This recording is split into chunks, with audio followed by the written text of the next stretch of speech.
तो आखिरकार वो वक्त आ चुका है जब ज़ॉम्बी एपोकलिप्स होगा, जब ज़ॉम्बीज़ का पूरी दुनिया पर राज होगा। सालों से जिस चीज का कई लोग इंतजार कर रहे थे, जिससे सभी लोग बचने की तैयारी कर रहे थे, वो पल अब आ चुकी है। और जो भी ज़ॉम्बी से बचने के टेक्निक्स और तरीके अपने पुराने वाले वीडियोस में हमने देखकर सीखे थे, वो अब फाइनली काम आएंगे, क्योंकि ज़ॉम्बी वायरस फैलना शुरू हो गया है और एक एक करके बहुत तेजी से ज़ॉम्बी वायरस के चपेट में सभी लोग आने भी लग गए। हमारी गवर्नमेंट, मीडिया सब ज़ॉम्बी एपोकलिप्स को मारने से शुरू में इनकार कर रहे थे। सभी को लग रहा था कि ऐसा नहीं हो सकता कि किसी वायरस की वजह से इंसानों में कैनिबलिज्म की बिहेवियर आ जाए और लोग माइंडलेस क्रिएचर की तरह एक दूसरे को खाने लग जाए। पर गवर्नमेंट और मीडिया और बाकी सभी लोग जिसे मानने से मना कर रहे थे, अब वो प्रैक्टिकली हो रहा है। और ऐसा होने का कारण और कोई नहीं बल्कि 2014 में ढूंढी गई वायरस की सबसे बड़ी स्पीसीज पाइथोवायरस साइबेरिकम है, जिसे ज़ॉम्बी वायरस भी कहा जाता है।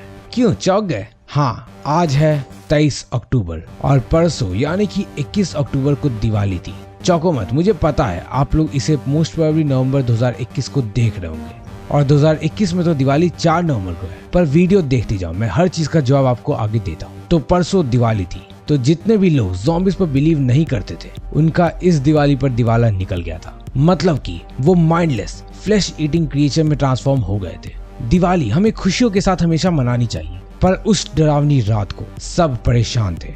जिनके पास ढेर सारा पैसा और पावर था, तो वो या तो हवाई, मालदीव्स या नॉर्थ सेंटिनल मतलब कि आइलैंड वगैरह में चले गए थे। और जिन पावरफुल लोगों ने इसके लिए पहले से प्रिपरेशन की हुई थी, तो वो अपने सीक्रेट बंकर में चले गए। और मेरे साथ साथ कुछ दोस्त जो ज़ॉम्बी रिलेटेड वीडियो को देखा करते थे, हम सब उस डरावनी दिवाली की रात को जैसे तैसे करके सरवाइव कर गए। पर यहाँ मुसीबत ये है कि हमारे अलावा दुनिया में अभी भी लोग जिंदा तो हैं, पर कोई नहीं जानता कि सब कहाँ छिपे हैं और कितने लोग अभी और बचे हुए हैं। तो ये साल है, आज ज़ॉम्बी एपोकलिप्स हुए 2 दिन हो चुका है और हम जहाँ भी जाते हैं ज़ॉम्बीज़ के अलावा और सड़े गले डेड बॉडी के सिवा कुछ नहीं दिखता है।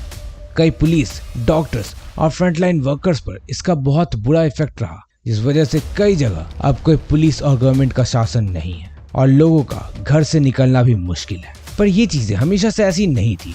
मैं बच गया, मेरे कुछ और दोस्त भी बच गए, पर मेजोरिटी लोग एक ऐसे क्रिएचर में बदल गए जिसमें जान तो है पर कुछ भी करने का दिमाग नहीं, जो चल सकते हैं, खा सकते हैं पर हग नहीं सकते। एक ऐसा वायरस जिसकी फैलने की स्पीड कोरोना वायरस से भी कहीं गुना ज्यादा तेज है और जिससे बचना बहुत मुश्किल है। तो आज के इस वीडियो में हम इन्हीं सब के बारे में बात करने वाले हैं कि इन सब की शुरुआत कैसे हुई। जब ज़ॉम्बीज़ आएंगे तो आप कैसे सरवाइव करोगे? क्यों ज़ॉम्बी एपोकलिप्स में सरवाइव करना एक मिडिल क्लास पर्सन के लिए बहुत ज्यादा चैलेंजिंग होगा? ऐसा कौन सा ड्रग है जिससे एक्चुअली सच में लोग ज़ॉम्बी बन जाते हैं? और क्या होगा अगर दिवाली में ज़ॉम्बी एपोकलिप्स हो जाए? तो थोड़ा इंतजार करो, इन सब सवालों का जवाब देगा ये मनबुद्धि बालक। वीडियो शुरू करने से पहले अगर आपकी उम्र 10 से 17 साल के करीब है, तो इस वीडियो को एंड तक जरूर देखना, क्योंकि आप ही हमारी इस पृथ्वी के भविष्य हैं और आप में से ही होगा कोई जो ज़ॉम्बी एपोकलिप्स को होने से रोकेगा। और इन्हें एक बहुत बड़ा वाला शाउट आउट, जिन्होंने एक्चुअली इस टॉपिक पर वीडियो बनाने को कहा। वैसे शाउट आउट का मतलब तो चिल्लाना ही होता है ना। तो चलो सबसे पहले ये जानते हैं कि इस कयामत की शुरुआत कैसे हुई। तो आज है 23 अक्टूबर और इस आउटब्रेक की शुरुआत होती है 10 अक्टूबर 2025 को। अगर आपने मेरी पुरानी वाली वीडियोस को देखा है तो आपको पता होगा हम हाइपोथेटिकल सिनेरियो में एक्शन लेते हैं, मतलब कि किसी पर्टिकुलर सिचुएशन या इवेंट पर अगर हम होते तो क्या करते या किस तरह से रिएक्ट करते और कैसे उसे टैकल करते।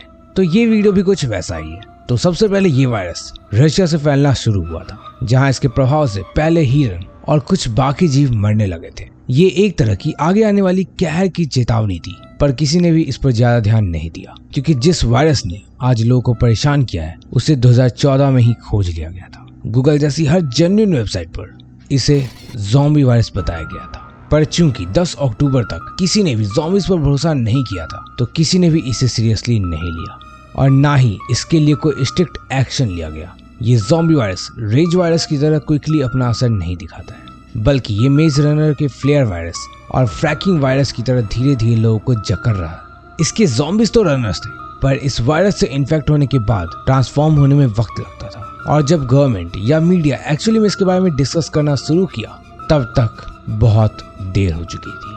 तब कई लोग ऑलरेडी इस वायरस से इन्फेक्टेड हो चुके थे और इसकी पकड़ बहुत स्पीड से फैलने लगी थी।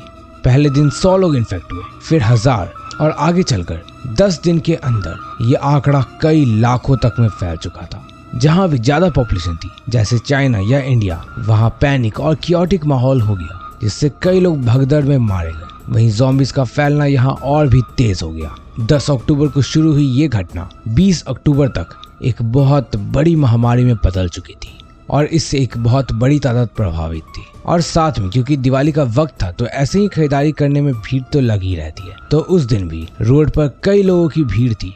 सरकार इस वायरस से होने वाले खतरे को मेजर नहीं कर पाई और सिर्फ मास्क के साथ ही घर से निकलने को कहा। इंडिया में केसेस थे पर बहुत कम, तो किसी ने इसे सीरियसली नहीं लिया। अब दिवाली की रात थी। मैं और मेरे दोस्त हर दिवाली की तरह पटाखे फोड़ रहे थे, चकरी जला रहे थे और VIP बम फोड़ रहे थे। तभी अचानक से दूर से एक आदमी मेरे दोस्त के सामने हिचकोले खाता हुआ आने लगता है। देखकर ऐसा लगता है जैसा कि मानो उसने पी रखी हो। पर ये क्या, उसने मेरे दोस्त पर एक झपट्टा मारा। पर अब चूंकि मेरे दोस्त ने भी ज़ॉम्बी वाली खबर देखी थी तो वो उस आदमी को देखकर पहले ही संभल गया था और वो ज़ॉम्बी के झपट्टे से पहले ही वो वहां से भाग निकला। पर जरा सोचो कि अगर आप मेरे दोस्त की जगह होते तो आप क्या करते और कैसे बचते।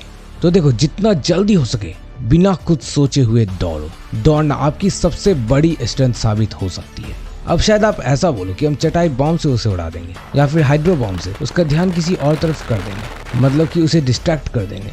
पर नहीं, ज़ॉम्बीज पर इसका कोई असर नहीं होगा, क्योंकि ज़ॉम्बीज कई बार ह्यूमन के स्मेल को भी पकड़कर उन तक पहुंच जाते हैं। और जहां तक बात है VIP, सुतली बम या चटाई बम से ज़ॉम्बी को उड़ाने की, तो नहीं, गलती से भी ज़ॉम्बीज के सामने किसी भी तरह के पटाखे से उन्हें मारने का आइडिया भी मत सोचना, क्योंकि इस बेवकूफ़ी से जो भी आसपास में ज़ॉम्बी होंगे वो भी आपकी तरफ आने लगेंगे। और पटाखे से ब्लास्ट होने के बाद भी कुछ नहीं होगा, क्योंकि उनके दिमाग ही उनका कंट्रोल करते हैं। सो एम फॉर द हेड। अब हम जैसा कि जानते हैं कि ज़ॉम्बी जब भी भीड़ में होते हैं तो वो प्रॉब्लम क्रिएट करते हैं, तो घर जाओ और नुकीली कील को मैगजीन के साथ अच्छे से चिपका कर हाथ के चारों ओर अच्छे से कवर कर लो, जिससे कोई आप पर हमला ना करे, और अगर करे भी तो कील से उनका मुंह ही फट जाए। अब डिपेंड अपॉन कि आप किस जगह पर हो, पहले घर में शांति से बंद हो जाओ और घर में जो भी ऐसा चीज हो जिससे ज़ॉम्बीज का सर 2 टुकड़ों में हो जाए वो ले लो, लाइक तलवार, फावड़ा या कुडाल। और ये भी नहीं है तो हंसुआ या बोटी या सिकल ले लो, ये तो लगभग सबके घरों में होती है। या अगर ये भी नहीं है तो कुछ भी ऐसी नुकीली हथियार ले लो। अब देखो, बंदूक और चैनसो इस वक्त पर बुरा ऑप्शन होंगे, क्योंकि अभी आपको सिर्फ सिंगल ज़ॉम्बी से लड़ना है, तो आपकी कोशिश ये होनी चाहिए कि आप कम से कम आवाज के साथ उसे मारो, जिससे बाकी ज़ॉम्बी आप तक ना पहुंचे। और इसमें सबसे अच्छे तरीके से ऐसे ही हथियार काम आएंगे। तो अपने आप को पूरी तरह से ढक कर घर से बाहर जाओ और जो एक ज़ॉम्बी आपका इंतजार कर रहा है उसे मार दो। अब अगर ज़ॉम्बी कई सारे हैं तो कभी गलती से भी अगर आपके घर में कोई पीछे का दरवाजा नहीं है तो घर में मत जाना। हाँ, अगर आपके घर की सिक्योरिटी बहुत अच्छी है या घर बहुत मजबूत है और कई सारे उसमें फ्लोर है और अगर कई घर आपसे लिंक्ड हैं तो आप घर पर जा सकते हो। अब घर जाओ और अगर आपके पास कोई साइकिल है तो खुद को प्रोटेक्ट करके एक बैग में पानी लेकर साइकिल लो और फुल स्पीड में निकल जाओ, ताकि आप कहाँ जा रहे हो ज़ॉम्बीज को पता भी ना लगे। और अब बस आप पुलिस स्टेशन जाओ, जिससे अगर पुलिस अच्छे हुए तो वो आपको प्रोटेक्ट करेंगे, और अगर पुलिस भी ज़ॉम्बी बन चुके होंगे तो इंतजार किस बात की है, तुम खुद जल्दी से वहाँ की हर एक गन्स को ले लो और अपने साइकिल या बाइक से किसी गांव जैसी जगह या किसी पहाड़ पर या फिर किसी जंगल के आसपास चले जाओ, जहां आपको ज्यादा लोग की भीड़ ना हो और आपके पास भागने की खुली जगह हो।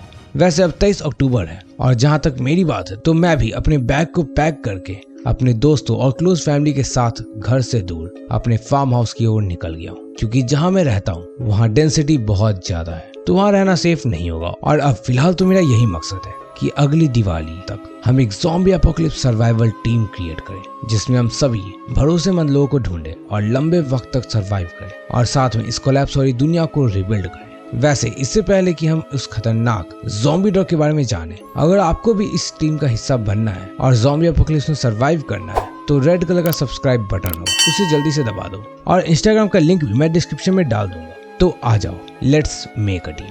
खैर, आपको कैसा लगा अगर मैं आपको बताऊं कि ऑलरेडी एक ऐसा ड्रग एग्जिस्ट करता है जिससे लोग ज़ॉम्बी जैसा बिहेव करने लगते हैं और एक व्यक्ति ने उस ड्रग को लेने के बाद दूसरे पर्सन के फेस को जिंदा खा गया, जिसके बाद वो सर्वाइव ही नहीं कर सका। तो अगर आपको उस डेंजरस ज़ॉम्बी बनाने वाले ड्रग के बारे में जानना है तो लेफ्ट साइड पर क्लिक करके देख लेना।